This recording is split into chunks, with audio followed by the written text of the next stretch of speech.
ഹരേ കൃഷ്ണ. എല്ലാവർക്കും ഈശ്വരാനുഗ്രഹം ഉണ്ടാകട്ടെ. ഞാൻ ഇവിടെ പറയാൻ പോകുന്നത് കണ്ണനെ കുറിച്ചാണ് കേട്ടോ. കണ്ണൻ്റെ കഥ കേൾക്കാൻ എല്ലാവർക്കും ഇഷ്ടമല്ലേ? ഈ കഥയിൽ ഒരുപാട് രസകരമായ കാര്യങ്ങളുണ്ട്. അപ്പം എല്ലാവരും റെഡിയായേ? കണ്ണ് നമ്മളെ വിളിച്ച വിളിപ്പുറത്താണ് കേട്ടോ. സത്യത്തിൽ കണ്ണൻ ഒന്ന് മനസ്സറിഞ്ഞ് വിളിച്ചാൽ ഒന്നും നമ്മൾ ചോദിക്കണ്ട. എല്ലാം എല്ലാം നമുക്ക് അറിഞ്ഞു തരുന്ന ഒരാളാണ് കണ്ണൻ. പിന്നെ നമുക്ക് കണ്ണനെ ഏത് രൂപത്തിൽ വേണമെങ്കിലും നമ്മളെ കാണാം കേട്ടോ. കൂട്ടുകാരനായിട്ടോ സഹോദരനായിട്ടോ അച്ഛനായിട്ടോ അമ്മയായിട്ടോ ഏത് രൂപത്തിലാണ് കണ്ണനെ നമ്മൾ മനസ്സിൽ വിചാരിക്കുന്ന വെച്ചാൽ ആ രൂപത്തിലാട്ടോ കണ്ണൻ നമ്മളെ വിധത്തിൽ വരിക. പിന്നെ നമ്മൾ കണ്ണനെ കാണാൻ പോകുമ്പോൾ വെറും കല്ലോട് പോവാതെ നോക്കുക. കണ്ണനെ കാണാൻ പോകുമ്പോൾ നമ്മൾ എന്തെങ്കിലും കയ്യിൽ കരുതുക. കണ്ണനത് കൊതിക്കുമ്പോൾ ആഗ്രഹം നമ്മൾ സാധിച്ചു കൊടുക്കണ്ടേ? കണ്ണന് എല്ലാ ആഗ്രഹങ്ങളും നമ്മൾ സാധിച്ചു കൊടുക്കുമ്പോൾ നമ്മളും കുറച്ച് ആഗ്രഹങ്ങൾ കണ്ണനെ സാധിച്ചു കൊടുക്കും. നമ്മൾ പലരോടും ചെയ്യുന്ന തെറ്റെന്താണെന്നറിയോ? കണ്ണനെ കാണാൻ പോകുമ്പോൾ എനിക്കത് കിട്ടില്ല, എനിക്കിത് കിട്ടില്ല, നമ്മുടെ പരാതിപ്പെട്ടുകൾ ഇങ്ങോട്ട് തുറക്കും. അതല്ല കേട്ടോ, അത് വേണ്ടാന്നല്ല, അത് വേണം. അതിൻ്റെ ഒപ്പം തന്നെ കണ്ണനോട് നമുക്ക് പ്രേമം തോന്നണം.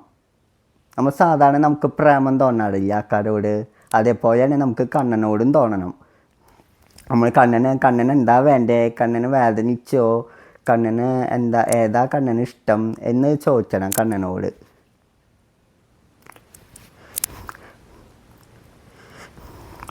പിന്നെ കണ്ണൻ്റെ രാധാറാണിയുടെയും പിന്നെ കണ്ണൻ്റെ കഥകൾ കേൾക്കാൻ എല്ലാവർക്കും ഇഷ്ടമാണല്ലോ. പിന്നെ കണ്ണൻ്റെ രാധാറാണിയുടെ ഒരുപാട് രസകരമായ കാര്യമുണ്ട്.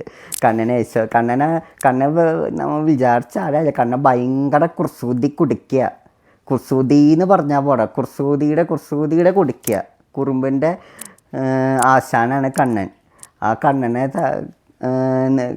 കണ്ണനെ തഴക്കെ യശോദാമ്മ ഭയങ്കര പാടുപെടുന്നുണ്ട് കേട്ടോ. നല്ല രസമാണ് ആ രംഗങ്ങളൊക്കെ. എനിക്കത് എങ്ങനെ പറയേണ്ടതെന്ന് തന്നെ അറിയില്ല. അത്രയ്ക്ക് മനോഹരമാണ് കണ്ണൻ്റെയും യശോദാദേവിയുടെയും രാധാദേവിയുടെയും തമ്മിലെ കഥ. ഇത് ഏറ്റവും നല്ല രസകരമായ കണ്ണൻ്റെ യശോദാമ്മയുടെ കഥയാട്ടോ ഏറ്റവും കൂടുതൽ രസം. ഒരു ദിവസം എനിക്ക് മൊത്തമായിട്ട് അറിയില്ല പറയാൻ. ഒരു ദിവസം പാല് തഴക്കും.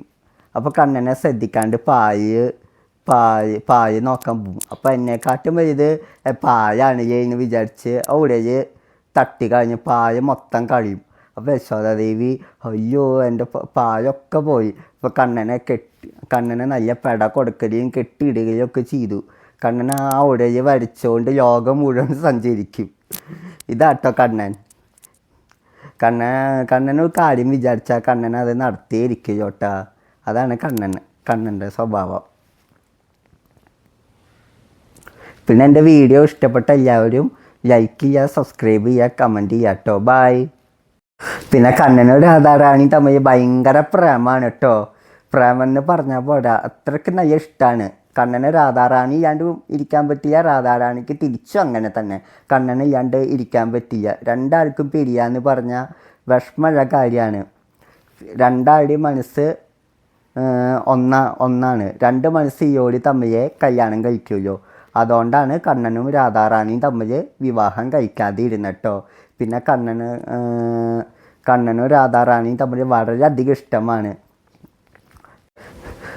പിന്നെ കണ്ണൻ്റെ മറ്റൊരു കുസൃതിയും കൂടി ഉണ്ട് കേട്ടോ. നമുക്ക് എല്ലാവർക്കും അറിയണ കുസൃതിയാണ്. ഒരു ദിവസമേ ഗോപികമാരെ എല്ലാവരും കൂടിയും കുളിക്കാൻ പോയിട്ടോ.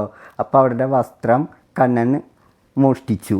അപ്പോൾ കണ്ണ എൻ്റെ വസ്ത്രം തായോ എന്ന് പറഞ്ഞപ്പോൾ കൈ കൂപ്പി നാരായണ എന്ന് വിളിച്ചാൽ മാത്രമേ വസ്ത്രം തരുമെന്നോ പറഞ്ഞു.